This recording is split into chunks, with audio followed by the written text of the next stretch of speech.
Baie welkom terug by die derde deel van hierdie reeks se aanbieding.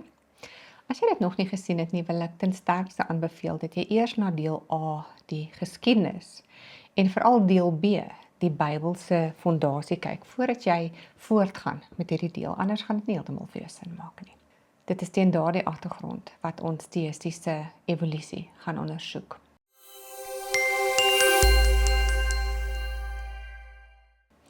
Nou, sommige Christene en teoloë probeer vandag baie hard om Genesis te laat inpas by die populêre wêreldbeskouing van 'n miljarde jare ou heelal, in 'n poging om evolusie en lang tydperke met die Bybel te versoen. Kyk byvoorbeeld na organisasies soos BioLogos met hulle evolutionary creation ethos. Hulle staan bekend as teïstiese evolusioniste en glo dat God die proses van evolusie gebruik het om alles wat bestaan het oor lang tydperke te skep. Twee algemene teorieë wat gebruik word om dit te probeer staaf is die dagtydperkteorie en die gapingsteorie. Kom ons kyk eers na die dagtydperkteorie. Die idee hierachter is dat die skepingsdae nie gewone 24 uur dae was nie, maar eerder dat elke dag letterlik duisende jare lank was. Dit word veral deur mense soos Hugh Ross gepromoveer van Reasons to Believe. Nou, twee vrae. As dit waar was, hoe het die plante wat op dag 3 geskape is vir soveel jare oorleef, sonder die son vir fotosintese en natuurlik vir hitte, as ook bestuiving deur insekte en voëls wat eers op dag 5 geskape is. Dit is tog interessant hoe niemand ooit die betekenis van die woord dag in die res van die Bybel bevraagteken nie. Dis net as dit by Genesis kom, wat mense skynbaar vreeslik sukkel om die betekenis van die woord te verstaan. Hoekom is dit? Weereens is die Hebreëse taal en grammatika van kritiese belang om by die ware betekenis uit te kom, en dit is glad nie moeilik nie. Nou, die Hebreëse woordeboek wat die meeste gebruik word, is hierdie een deur Brown, Driver en Briggs. Dit staan bekend as 'n leksikon.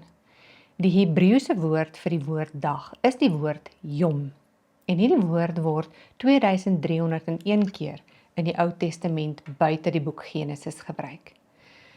Teïstiese evolusioniste argumenteer gereeld dat die Hebreëse woord Yom minstens 4 verskillende betekenisse kan hê. En natuurlik is dit so dat daar 'n paar verskillende betekenisse vir die woord dag is, afhangend van die konteks. Byvoorbeeld, die dag van die Here en in die dae van Noag het duidelik nie dieselfde betekenis as 'n letterlike, gewone dag nie. Maar is tog interessant hoe die leksikon die woord dag baie spesifiek definieer deur na 'n aand en 'n môre te verwys, en die teksverse wat as ondersteunende verwysings gebruik word is Genesis 1 vers 5, 8, 13, 19, 23 en 31. Ons gaan nou daarna kyk. Dan is daar ook die nuwe leksikon deur Kohler en Baumgartner. Nou, hierdie nuwe Hebreëse woordeboek het sommer die tweede definisie van die woord dag in donker druk as 'n dag van 24 uur. Weereens met die eerste ondersteunende voorbeeld in Genesis 1 vers 5. As ons nou na die woord dag kyk en hoe dit in die Ou Testament buite Genesis gebruik word, dan sien ons dat wanneer die woord dag of Yom saam met 'n nommer gebruik word, soos derde dag, vierde dag ensovoorts, en dit gebeur 410 keer, dan beteken dit altyd 'n gewone dag. Daar is geen uitsonderings nie. Wanneer die frase aand en môre saam in 'n skrifgedeelte gebruik word, wat dan ook 38 keer gebeur, dan beteken dit op sigself 'n gewone dag. En wanneer die woord aand of môre afsonderlik saam met die woord dag gebruik word, soos wat 23 keer met elkeen gebeur, dan beteken dit elke keer 'n gewone dag. Wanneer die woord nag saam met die woord dag gebruik word, soos wat 52 keer die geval is buite Genesis, beteken dit nog steeds 'n gewone dag.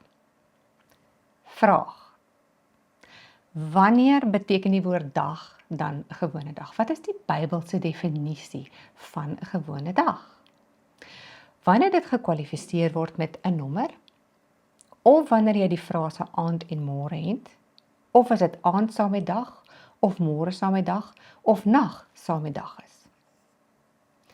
Nou met so 'n duidelike definisie, moet ons vra, as soveel Christene en teoloë so sukkel om dit te verstaan, dan moet dit seker maar baie onduidelik in Genesis geskryf wees, of hoe? Kom ons kyk na daardie eerste skepingsdag. Genesis 1:5, en God het die lig dag genoem, en die duisternis het hy nag genoem, en dit was aand en dit was môre die eerste dag. Dag, nag, aand, môre, nommer, dag. Dit lyk soos 'n leidraad, of is dit net per toeval? Kom ons kyk verder. Aand, môre, nommer, dag. Aand, môre, nommer, dag. Aand, môre, nommer, dag. Aand, môre, nommer, dag. Aand, môre, nommer, dag. Dis duidelik dat die almagtige Skepper vooruitgesien het hoe die mensdom in die 21ste eeu so rebels en gevolglik dwaas gaan wees, dat hulle nie eens die eenvoudige betekenis van die woord dag sal kan verstaan nie, om nie eens te praat van die verskil tussen manlik en vroulik deesdae nie. Daarom het hy die betekenis van die woord so kristalhelder gemaak, dat 'n mens werklik waar baie hardkoppig moet wees, as jy dit nie kan, of sal ek eerder sê, wil verstaan nie. Besef julle, dat as die woord dag op enige ander plek in die Ou Testament so duidelik beskryf was, ons nie vir een oomblik die betekenis daarvan sou bevraagteken het nie. Kom ons kyk nou nog 2 verse wat mense die mekaar maak. 2 Petrus 3 vers 8 is die vers wat dikwels aangehaal word ter ondersteuning van die idee dat 'n dag nie regtig 'n dag is nie. Maar laat die een ding julle nie ontgaan nie, geliefdes, dat een dag by die Here soos 1000 jaar is en 1000 jaar soos een dag. Nou die eerste ding om op te let is dat die konteks absoluut niks met die skepingsdae te doen het nie. Hierdie vers definieer ook nie 'n dag nie, omdat dit nie sê dat 'n dag is 1000 jaar nie, maar eerder dat dit by die Here soos 1000 jaar is. Die korrekte begrip word van die konteks afgelei. Die apostel Petrus wil die leser aanspoor om nie moed te verloor nie, omdat dit lyk asof God soms stadig is om sy beloftes na te kom. God is lankmoedig en geduldig. Hy wil nie hê enige iemand moet verlore gaan nie. En verder wys dit hoe God nie deur tyd gebonde is nie. Ek herhaal, dit het niks met die skepingsdae te doen nie. In elk geval, hoekom word hierdie vers altyd net op Genesis toegepas? As mense konsekwent was, dan moet hulle mos dit oral in die Bybel toepas. So, was Jona dan in die visse maag vir 3 dae of vir 3000 jaar?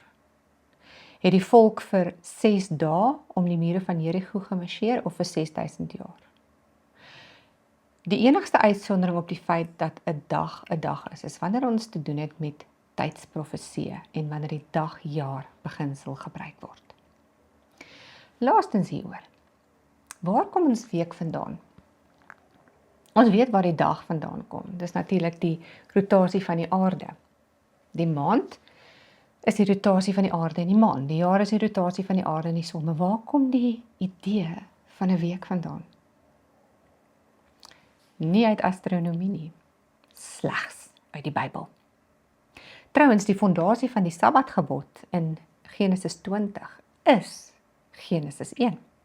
Want in 6, daar staan nie, want in 6000 dae die Here die hemel en die aarde gemaak, die see en alles wat daar is, en op die 7000ste dag het hy vir 1000 jaar gerus nie. Dit staan nie daar nie. Waar staan geskryf dat die Here vir die mensdom gesê het om 'n duisende jare lang week te hê? Dit is toch interessant dat Martin Luther presies die teenoorgestelde probleem in sy dag gehad het, omdat mense in sy dag geglo het dat die Here alles op 1 dag geskaap het, in plaas van 6, en gerus het op die 7de. Die vers wat gereeld gebruik word om dit te ondersteun, is Genesis 2 vers 4. Kom ons kyk daarna. Die dag toe die Here God die aarde en die hemel gemaak het. is 'n opsommende verklaring waarin die hele skepingsweek aangedui word. Verder word die woord dag of yom nie hier gekwalifiseer met 'n nommer, 'n getal, of die frase aand en of môre nie, en daarom verteenwoordig dit 'n tydperk. Ek het nou net die woord gebruik in dieselfde konteks toe ek gepraat het van mense in Luther se dag, wat hulle in Luther se dag geglo het. En kom ek weet jou, jy het nie eens 'n wenkbrau gelig nie, want jy het presies geweet wat ek bedoel. Is tog interessant dat die woord yom hier voorafgegaan word deur die voorsetsel be, so dis biom, en dis bloot 'n idioom vir toe of when in Engels. Maar voor ek afsluit met hierdie deel, en aangesien ons besig is met 'n kritiese evaluering, kom ons maak vir 'n oomblik die aanname dat elkeen van die Sabbatdae minstens 1000 jaar lank was, en dat ons klaarblyklik steeds in die 7de dag leef, soos sommiges glo. Kom ons kyk of dit werkbaar is. Adam is voor die 7de dag geskape, op dag 6. Maar as die 7de dag regtig tot vandag steeds voortduur, dan moes Adam se 930 bestaansjare alles voor die Sabbatdag reeds afgespeel het. Hoekom? Want Kain, Abel en Set en die res van die Bybelse geskiedenis het duidelik eers na die Sabbatdag plaasgevind.